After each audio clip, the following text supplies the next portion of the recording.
Hello दोस्तों, कैसे हैं आप लोग। तो दोस्तों, आज हम बताने आए हैं ग्रामर का सबसे इम्पॉर्टेंट पार्ट। अगर आपको सच में इंग्लिश सीखना है तो आपको मालूम होना चाहिए कि पार्ट्स ऑफ स्पीच क्या होता है। ठीक है, जैसे हम एक सेंटेंस लिखते हैं। हमने कहा कि he goes to school daily. इसका हिंदी अर्थ हुआ वो स्कूल जाता है।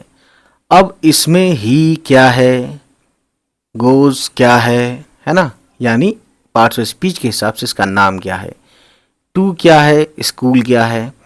तो ये बातें आपको जब समझ में आएंगी जब आप पार्ट्स ऑफ स्पीच पढ़ेंगे। तो यहाँ देख सकते हैं ही गोज टू स्कूल क्या क्या है, देख लिया आपने। ठीक है, अब हम आते हैं फिर से अपने टॉपिक पे, इस वाले पेज पर। तो देख सकते हैं गाइस, ये है पार्ट्स ऑफ स्पीच। ठीक है, तो देखिए इसमें लिखा है the definition of the basic parts of speech along with their Hindi translation. तो बच्चों के लिए है, इस पर सिंप्लीफाइड है ना, यानी बच्चों के लिए नहीं है, मतलब जितने भी लोग जिसको इंग्लिश शुरू से सीखना है उनके लिए है। तो देखिए सबसे पहले आता है हमारे पास डेफिनेशन। ठीक है, तो कहते हैं कि पार्ट्स ऑफ स्पीच जो है कैटेगरीज है ना, आर कैटेगरीज और classifications of words based on their grammatical functions and roles within a sentence। ये कहते हैं कि पार्ट्स ऑफ स्पीच एक कैटेगरी है या क्लासिफिकेशन यानी दर्जाबंदी है, यानी वर्ड्स का किसी भी सेंटेंस में ग्रामर के हिसाब से एक इसकी क्लासिफिकेशन है ना, एक समूह होता है।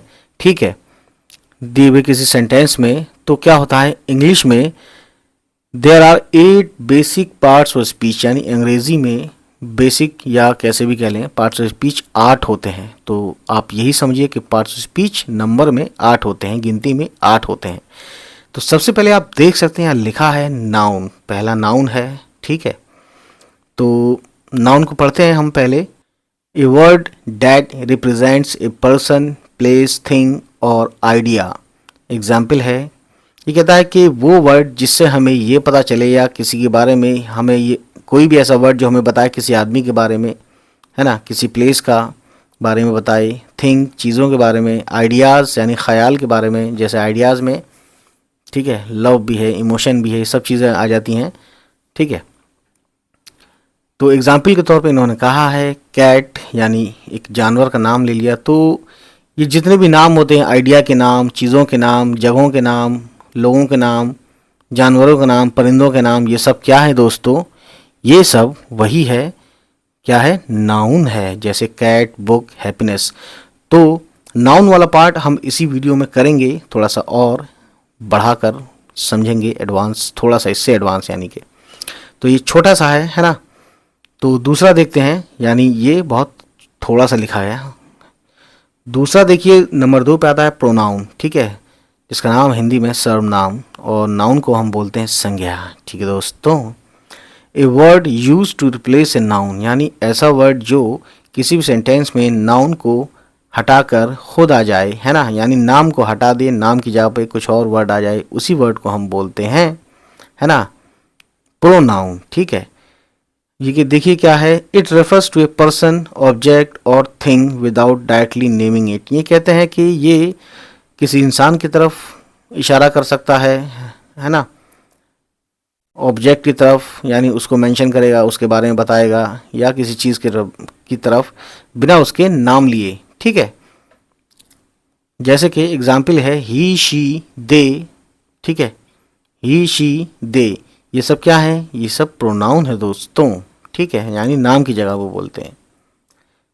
अगर हम इसका ट्रांसलेशन करें तो ये हो गया वो, ये लड़की, ये भी वो, वे, है ना, ये सब क्या है, प्रोनाउन है, सर्वनाम है। अब तीसरे नंबर पे आता है हमारे सामने वर्ब। ठीक है दोस्तों, a word that describes an action, यानी कहते हैं कि ऐसा शब्द जिससे एक्शन का पता चले, या कि कोई चीज़ हो रही है वो पता चले, अकरेंस पता चले, या स्टेट ऑफ बीइंग, यानी किसी चीज़ की क्या स्थिति, किस स्थिति में क्या हो रहा है किसी के साथ, वो पता चले, है ना। तो ये कहते हैं वर्ब। ठीक है, यानी किसी काम के करने के होने का पता चले उसे बोलते हैं वर्ब। ठीक है, तो जैसे एग्जाम्पल में दिया है रन, ईट, इज।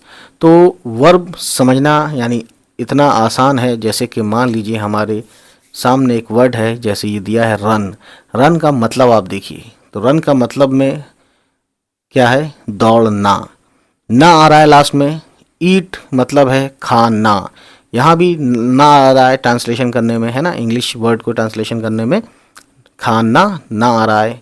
इज़ होना या है, ठीक है, बी भी होता है, ठीक है, इसके अलग अलग फॉर्म होती है, लेकिन मेन वही है, वर्ब भी है सभी है, इज़ एम आर। तो कहने का मतलब यह है दोस्तों कि वो वर्ड या वो शब्द जिसे किसी काम के करने का पता होना, किसी काम के करने का होना पा जाए, है ना, या कोई वर्ड से ये पता चल रहा है कि कोई काम हो रहा है या कोई काम होता है, तो वो वर्ब है ही। तो वो वर्ड वर्ब है दोस्तों। अब बात करते हैं चौथे नंबर पे, ये है एडजेक्टिव। ठीक है, विशेषण। ठीक है ना, ए वर्ड दैट डिस्क्राइब्स और मॉडिफाइज ए नाउन और pronoun by giving more information about it. ठीक है, ये कहते हैं कि वो वर्ड जो या तो उसके बारे में बताता है, किसके बारे में, नाउन या प्रोनाउन के बारे में, मॉडिफाई करता है ना, यानी ले दे के बात ये कि उनको कुछ ना कुछ उसी पे घूम रही है बात, किस पे, नाउन या प्रोनाउन को, है ना। और बाय गिविंग मोर इन्फॉर्मेशन, और उनके बारे में ज़्यादा इन्फॉर्मेशन बताकर, ठीक है, उनको मॉडिफाई करता है। ठीक, तो यहाँ कहने का मतलब यह है कि मैं अभी और समझाता हूँ। जैसे एग्जाम्पल देख लेते हैं पहले, जैसे हैप्पी, टॉल, ब्यूटीफुल।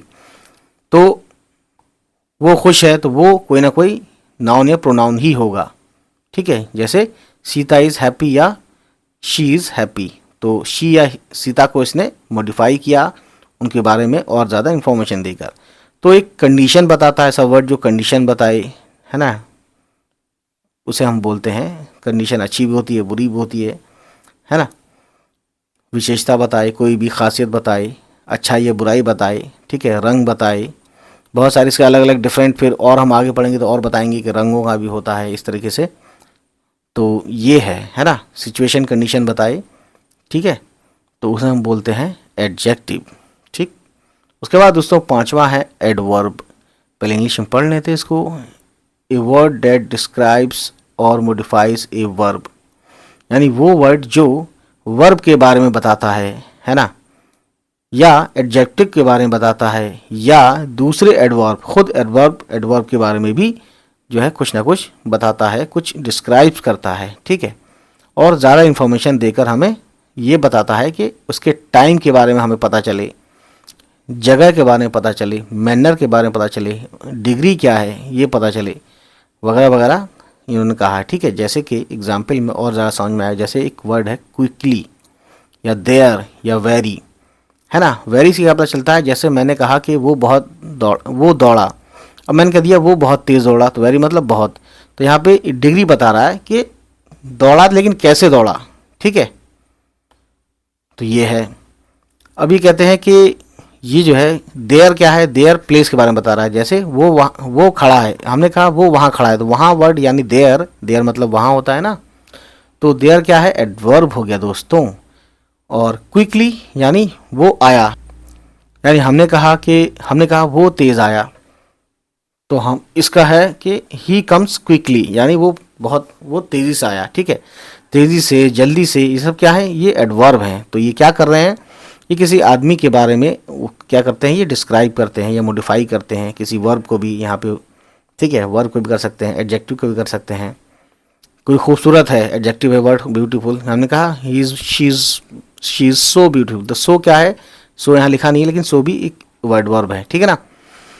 तो दोस्तों अभी क्या है कि थोड़ा सा इंट्रोडक्शन के तौर पे हम आपको बता रहे हैं। अब देखिए हम बात करते हैं जब हम अलग अलग लाएंगे तो अलग अलग हम बताएंगे आपको। ठीक है, छठे नंबर पे फिलहाल आता है हमारे सामने प्रेपोजिशन यानी a word that shows a relationship between a noun और pronoun and other words in a sentence, यानी किसी भी सेंटेंस में, किसी भी जुमले में, किसी भी वाक्य में, ठीक है, ऐसा वर्ड जो कि नाउन या प्रोनाउन का दूसरे सेंटेंस से कोई संबंध बनाए, रिलेशन बताए, है ना, या बनाए या बताए, है ना, तो उसे हम बोलते हैं क्या, प्रीपोजिशन। और इसमें ख़ास बात क्या होती है कि वो वर्ड जो है ये बताता है कि उसकी लोकेशन क्या है, यानी किस लोकेशन पे है। टाइम बताता है कि उस वर्ड से हमें टाइम का भी पता चलता है कि कब, ठीक है। ये और डायरेक्शन का भी पता चलता है कि किस तरफ, है ना, इधर उधर, यहाँ वहाँ, अंदर बाहर, ऊपर नीचे, ये भी पता चलता है। तो एग्जाम्पल पे देखिए, इन यानी कि इन मतलब होता है अंदर। तो एक जगह बताया कि लोकेशन क्या है, बाहर या अंदर। I am in my room, तो हमने कहा मैं रूम के अंदर हूँ। तो इन क्या करता है, मुझे, यानी आई को क्या किया, प्रोनाउन को क्या किया, इसने रिलेशन बता दिया इस जगह से कि मैं अंदर हूँ, ठीक है। ऑन यानी पर, ठीक है। तो किसी चीज़ के कहाँ पर है, सतह पर है किसी चीज़ पर, इसके ऊपर लेटा है, बैठा है, रखा है, ये सब चीज़ें। एट ये भी वही है, पर, ठीक है। तो इसके ऊपर हम जब सेंटेंस बनाएंगे और इसको एलोबरेट करेंगे, यानी और ज़्यादा अच्छे से विस्तार से बताएंगे, तो दोस्तों उसमें ये और ज़्यादा क्लियर होगा। लेकिन फ़िलहाल छठा नंबर था ये, ठीक है, पार्ट्स ऑफ स्पीच में प्रीपोजिशन। उसके बाद सेवन्थ है कंजक्शन। कंजक्शन क्या है, डेफिनेशन पढ़ लेते हैं पहले। कंजक्शन क्या है, ए word that connects words, phrases और क्लॉजेस। तो ये देखिए, आप ये आराम से ये समझ लीजिए कि ऐसा कोई वर्ड, ऐसा कोई शब्द जो दो सेंटेंस को या दो छोटे छोटे सेंटेंस को या दो बड़े सेंटेंस को जोड़ देता है और जोड़कर एक बना देता है, उसे हम बोलते हैं, उस वर्ड को बोलते हैं, ऐसे वर्ड को बोलते हैं कंजक्शन, ठीक। It shows the relationship between them, और ये रिलेशनशिप यानी संबंध बना देता है, ठीक है, और जुमले को यानी वाक्य को एक कर देता है। एग्जाम्पल के तौर पे एंड, जैसे मैंने कहा कि सीता गोज़ टू स्कूल, एक सेंटेंस है। अब हमने कहा गीता गोज़ टू स्कूल, दूसरा सेंटेंस है। अब हमने क्या किया, Sita and Gita goes to school, यानी अब ये अलग अलग सेंटेंस एक सेंटेंस बन गया, ठीक है। तो ये एंड जो आया, इसने क्या किया, कनेक्ट कर दिया, जोड़ दिया, ठीक है, दो सेंटेंसेस को जोड़ दिया और बना दिया एक, और इसी एंड को क्या कहेंगे हम, कंजक्शन। इसी तरीके से दूसरा एक वर्ड है बट या और, इस तरीके से और मतलब होता है या, बट मतलब होता है लेकिन। उसके बाद दोस्तों आखिरी वाला है पार्ट्स ऑफ स्पीच में, आठवां, इंटरजेक्शन, ठीक है। पहले इसकी डेफिनेशन पढ़ लेते हैं। ए वर्ड और phrase that expresses strong emotion, यानी ऐसा वर्ड या ऐसा छोटा सा वर्ड या ऐसा बड़ा वर्ड, फ्रेज मतलब दो चार वर्ड एक्स्ट्रा होते हैं उसमें, लेकिन वो फ्रेज होता है। तो वर्ड या फ्रेज है ना, जो कि ये बताए, क्या बताए, एक इमोशन को बताए, स्ट्रॉन्ग इमोशन को बताए, सरप्राइज को बताए, जिससे पता चले सरप्राइज हुआ कुछ, है ना, इमोशन का पता चला। इमोशन में क्या आता है, बहुत दुख या बहुत खुशी, है ना, या अचानक से कोई फीलिंग होती है उसका पता चले। तो जैसे कि जब भी कोई खुश होता है तो क्या कहता है, wow wow I got first position. तो इस तरीके से वाव यानी खुशी में, oh no he is no more, यानी कोई मान लीजिए कोई दुनिया से चला गया तो हम कहते हैं oh no he is no more, oh no he dies. तो इस तरीके से हम सेंटेंसेस बोलते हैं दोस्तों। तो ये क्या है, एक इमोशन को, अचानक जो फीलिंग होती है ना इमोशन की, खुशी की या गम की, ठीक है, तो उसमें हम इसका यूज़ करते हैं, वाव, ओ नो या हुर्रे। हुर्रे जैसे कोई का, जैसे कहीं मैच हुआ तो एक पार्टी जीत जाती तो उसके आदमी या उसके उस पार्टी का या उस टीम प्लेयर का एक प्लेयर, तो उस टीम का एक प्लेयर ये बोलता है कि hurray we won the match, यानी वाह क्या बात है, हम मैच जीत गए, ठीक है। इस तरीके से हम अपने इमोशन को ऐसे ऐसे वर्ड से, है ना, शो करते हैं, यानी दिखाते हैं, बताते हैं, जताते हैं, ठीक है। तो ऐसे ही वर्ड्स को हम बोलते हैं, यानी वाव, ओह नो, हुर्रे, ये सब क्या है, इंटरजेक्शन है दोस्तों। तो आज की कहानी ये हुई पार्ट्स ऑफ स्पीच। तो उम्मीद करता हूँ नेक्स्ट टाइम नेक्स्ट वीडियो के साथ हम आएंगे और हम लाएंगे इसमें नाउन और इसके कुछ और भी थोड़ी थोड़ी एक्स्ट्रा बातें। तो आज की वीडियो इतने ही दोस्तों।